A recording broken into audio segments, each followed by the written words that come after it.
2 दिवसीय कार्यक्रम को लेकर प्रयागराज पहुंचे उत्तर प्रदेश के पूर्व मुख्यमंत्री अखिलेश यादव ने जहां पहले दिन प्रेस वार्ता करते हुए पेपर लीक को लेकर मुद्दा उठाया था, तो वहीं दूसरे दिन भी उन्होंने विजन इंडिया कार्यक्रम में शामिल इसके बाद प्रेस वार्ता करते हुए उत्तर प्रदेश में बंद होते प्राइमरी विद्यालय, कुंभ में हुई भगदड़, राम मंदिर, चंदा चोरी जैसे मुद्दे पर सरकार को घेरा। तो साथ ही जब मीडिया ने 12 तहसील शंकरगढ़ के लखनपुर में खदान का जमा हुआ पानी पीने को मजबूर लोगों के मुद्दे को उठाया, तो उन्होंने अपने विधायकों को भेजकर उनकी समस्या दूर करने का आश्वासन दिया और इस मुद्दे को सरकार के सामने उठाने की भी बात कही। तो वहीं गंगा नदी में डायरेक्ट जा रहे गंदे पानी के मुद्दे पर भी सवाल खड़े हुए और मां गंगा की निर्मलता को लेकर सवाल खड़ा किया।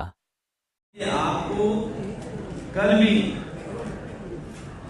हम लोगों ने एक आपको किताब दी थी और समाजवादी पार्टी के कार्यकर्ता जन जन तक पहुंचाने के लिए समाजवादी पार्टी अपना कार्यक्रम बनाकर के उनको देगी, जिससे शिक्षा को लेकर के, रोजगार को लेकर के और जो विजन इंडिया में हम लोग पक्ष रख रहे हैं कि जैसे 12वीं तक समान शिक्षा लागू हो,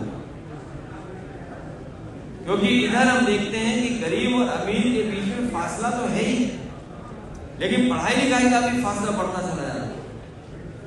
इसे समान शिक्षा कैसे लागू, उस दिशा में काम करेंगे और सरकारी स्कूलों में 12वीं तक की निःशुल्क पढ़ाई होगी। न केवल 12वीं तक की होगी, बल्कि केजी से लेकर के पीजी हमारी बहनों की, बेटियों की पढ़ाई फ्री होगी, उसमें कोई भी पैसा नहीं देना पड़ेगा। क्वालिटी ऑफ एजुकेशन कोई बात नहीं करता सर, उस पे ही हम लोगों ने बात की है। वहीं निजी क्षेत्र की शिक्षा में भी आरक्षण लागू करना चाहिए। 70% जनसंख्या जो है वो गाँव। अखिलेश जी, 12 तहसील है, आज भी गांव के लोग खदान में जमा हुआ पानी पीने को मजबूर हैं। कैसे ही समस्या दूर होगी? आज तक तो भाजपा नहीं कर पाई। 2019 में वहाँ पानी की टंकी बनी थी, आज तक उसका उद्घाटन नहीं हो पाया। गांव के लोग जमा पानी बारिश का पीते हैं, बिना बिजली के रहते। सोचिए शंकरगढ़ 12 का ये हाल है। लखनपुर के बारे में आपने कहा है, मैं अपने विधायक और लीडर से कहूंगा कि वो लिख करके दें। अभी सरकार से सवाल करेंगे और अगर अभी सरकार नहीं सुनेगी, वहाँ की जनता से अपील करेंगे कि सरकार को बदल दें। समाजवादी सरकार बनेगी तो उन्हें पीने के पानी का इंतजाम किया जाएगा, चाहे उसके लिए बजट कितना भी खर्च हो जाए। मुख्यमंत्री ने ये कहा है कि 12 बजे सो कर जगेंगे, उसके बाद 2 बजे तैयार होंगे और 5 बजे जिम चले जाएंगे और सिर्फ सफाई का विकास होगा। देखिए, मुख्यमंत्री जी हमारे पड़ोसी हैं। मुख्यमंत्री जी हमारे पड़ोसी हैं।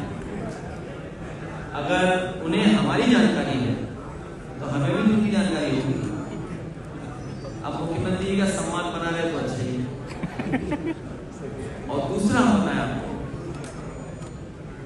ये चंदा चोरी और ये चढ़ावा चोरी तो है ही है।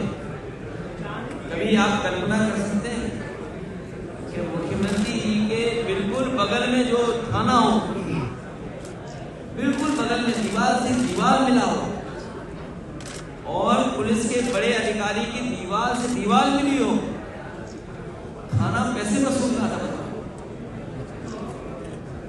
मुख्यमंत्री जी की दीवार और वहां पर पुलिस कमिश्नर के बड़े अधिकारी की दीवार थाने से मिली हुई है, सोचिए। और उन्हीं का प्रिय एसओ, सजाती एसओ पैसे लेके पकड़ा गया, बताइए आप।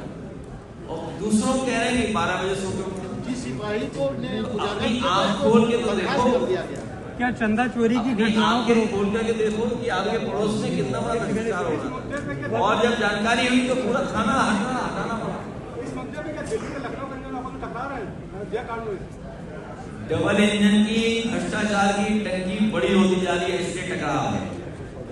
आखिर आदिवासी समुदाय के लोग का वोट ले लिया जाता है, उसके बाद उनको किसी भी प्रकार का लाभ नहीं मिल पाता है। आदिवासी भाई बहनों का और पीडीए में एक और आदिवासी है, इसलिए प्राथमिकता पर उनकी समस्या में समाधान करेंगे। क्या चंदा चोरी घटनाओं को रोकने के लिए आपकी सरकार आने पे विधानसभा से कोई बिल पास किया जा सकता है, जैसे काशी विश्वनाथ और मैंने तो यहाँ वैष्णो देवी की तर्ज पे कोई बिल पास करके आप लोग पारदर्शिता लाएंगे? इसमें बल्कि बिल की जरूरत नहीं, इसमें ईमानदारी की जरूरत है। आखिर एक सवाल और है, गंगा जी में जो है दूषित कंपनियों का पानी छोड़ा जा रहा है, उस पर क्या कहेंगे?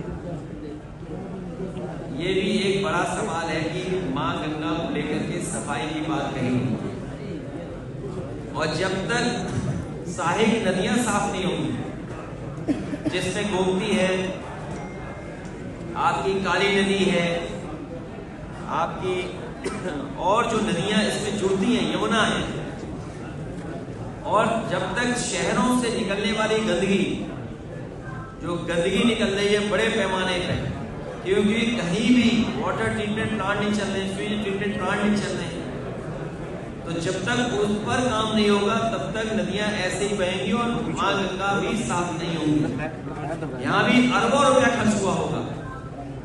जो हमारी सबसे पवित्र स्थान है त्रिवेणी संगम, वहां भी साफ पानी नहीं पहुंच पा रहा है, और उसका कारण यही है कि भारतीय जनता पार्टी की सरकार में बजट तो साफ हुआ है, बजट अरबों का साफ हुआ है, लेकिन नदियां साफ नहीं हुई। एक सवाल और है, उत्तर प्रदेश में लगातार इनकाउंटर पर 27 का अंतिम चुनाव होगा, ये किस देश में आपने कहा? बंगाल का चुनाव देखा हम लोगों ने, जहां सेंट्रल फोर्स को लगा करके चुनाव लूट लिया गया, और इससे पहले हम लोगों ने बाई इलेक्शन उत्तर प्रदेश देखा था। आपके आर्काइव में सब तस्वीरें पड़ी होंगी। बाई इलेक्शन जब हुआ तो उन्होंने मन बना लिया था कि समाजवादी पार्टी को नहीं जीतने देना है। उसके लिए चाहे उन्हें फोर्स लगानी पड़ी हो, पुलिस लगानी पड़ी हो, अधिकारियों की पोस्टिंग करनी पड़ी हो, किस तरीके से रिवॉल्वर और पुलिस सादा वर्दी में वोट डाल रही थी, और वर्दी वाले वोट रोक रहे थे। पूरे उत्तर प्रदेश के लोग और हमारे पत्रकार साथी भी जानते हैं। जब अयोध्या का चुनाव हुआ, वहां पर बाई इलेक्शन मिल्कीपुर का, तो मैंने आह्वान किया था कि दुनिया के सभी पत्रकार साथी जो लोकतंत्र को और लोकतंत्र में मतदान देखना चाहते हैं कि किस तरीके से वोट पड़ते हैं, कम से कम उन्हें आना चाहिए। अब आप लोग गए नहीं, वहां गए होते तो आपको दिखाई दे जाता वोट कैसे डालना। उत्तर प्रदेश में हो रहे इनकाउंटर पर लगातार सवाल। प्राइमरी स्कूल बंद किए जा रहे हैं, कंपोजिट किए जा बड़े पैमाने पर प्राइमरी स्कूल बंद किए जा रहे हैं, और हो भी गए। ये बहुत ही चिंताजनक सवाल है कि जहां प्राइमरी स्कूल बंद हो रहे हों, इंटरमीडिएट स्कूलों की जमीन बेचने की तैयारी चल रही हो, क्योंकि बहुत ही प्राइम लैंड में इंटरमीडिएट स्कूल्स, डिग्री कॉलेजेस को कोई ध्यान न दे रहा हो, यूनिवर्सिटियों को बर्बाद कर रहे हो, प्राइवेट यूनिवर्सिटी की तरफ चीजों को ले जा रहे हो। और जब से ये बार नहीं हुआ कि भाजपाइयों ने सच्चाई न छिपाई हो। आप सब लोगों ने उस समय देखा है, वो परिस्थितियां देखी, उस समय जो घटनाक्रम हुआ है वो कई हमारे साथियों के मोबाइल पर कैमरे में कैद है। लेकिन अगर वही सच्चाई बीजेपी के सामने आ जाए तो वो अधिकारियों के सहारा लेकर के और सरकार के अहंकार में उन लोगों पे कड़ी से कड़ी कार्रवाई करती। उत्तर पर बुलडोजर ने जिनका घर तोड़ा वो भी पीडीए थे, जिनका फेक इनकाउंटर हुआ वो भी पीडीए। सबसे ज्यादा पीडीए समाज के लोगों का ही इनकाउंटर और घर तोड़ा गया बुलडोजर। एक सवाल और है, हम लोग गौ माता मानते हैं, और हर क्षेत्र में चोरी की हो, चंदा चोरी की हो, सीसीटीवी में फुटेज हो, सीसीटीवी से तो घबरा ही रहे हैं, सीसी से और ज्यादा घबरा रहे हैं, क्योंकि जनता जान गई चंदा चोरी, चढ़ावा चोरी, वो सब जग जाहिर हो गई।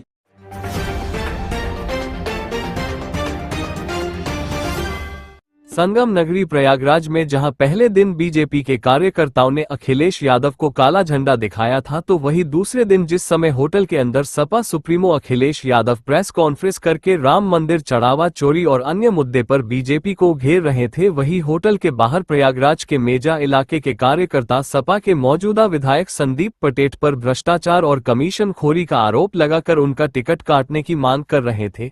प्रदर्शन करने वाले नेताओं का कहना है कि जब से संदीप पटेल विधायक बने हैं, किसी कार्यकर्ता का सम्मान नहीं करते हैं और विकास के कार्य में अपने लोगों का ही फायदा पहुंचाते हैं।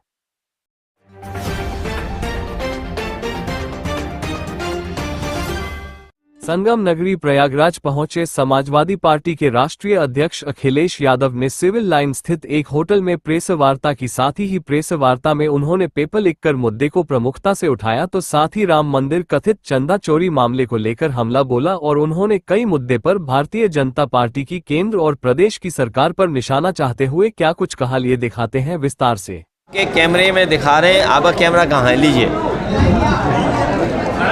आप भी पढ़ के बताइए, कमेंट्री दीजिए। एक किताब लीजिए हमारे पास से। ये बताइए, राम मंदिर का मामला सामने आ गया है, किस तरह से देख रहे हैं, बताइए जी। अब बात खत्म हो गई, अब बात खत्म हो गई हमारी आपकी। अच्छा ये बताइए, 27 में सरकार बनेगी तो कुंभ किस तरह से कराएंगे? अरे वो छोड़िए ना, अभी पहले तो 80,000 करोड़ जो खर्च हुए हैं प्रयागराज में, वो ढूंढिए। उसकी जांच होगी?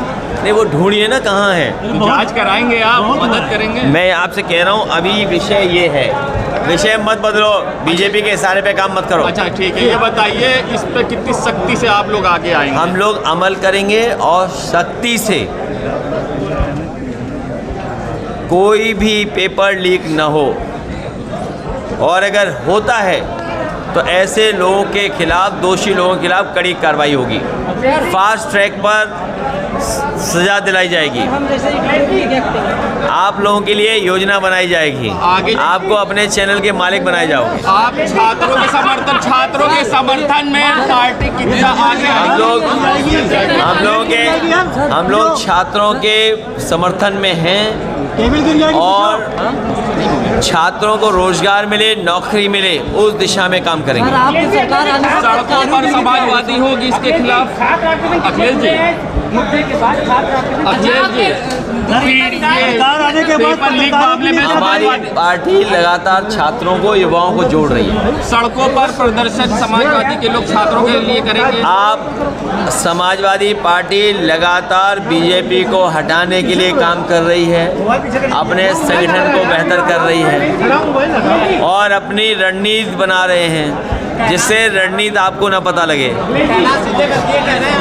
अच्छे लोगों की कमी है, भीड़ बहुत बढ़ गई आरएसएस के अंदर, इससे अवसरवादी लोग आ गए हैं। मैं उस बहस में नहीं पढ़ना चाहता हूँ, मैं उस बहस में नहीं पढ़ना चाहता हूँ, लेकिन हम केवल इतना कहना चाहते हैं कि भारतीय जनता पार्टी न उनके शब्दकोश, भारतीय जनता पार्टी के शब्दकोश में न धर्म है और न शर्म है। इनके लिए नेशन फर्स्ट नहीं है, डोनेशन फर्स्ट है। और अब सीसीटीवी ने तो पूरा खुलासा कर दिया है। अब आप जाइए सब। अच्छा, ये कहते थे कि जो राम बुलाए हम उनको लाएंगे, अब आगे क्या कहेंगे इस पे? जो राम बुलाए हैं हम उनको लाएंगे, ये बात होती थी, उस पे क्या कहेंगे? प्रभु राम ने सच्ची चोरी खोल दी है।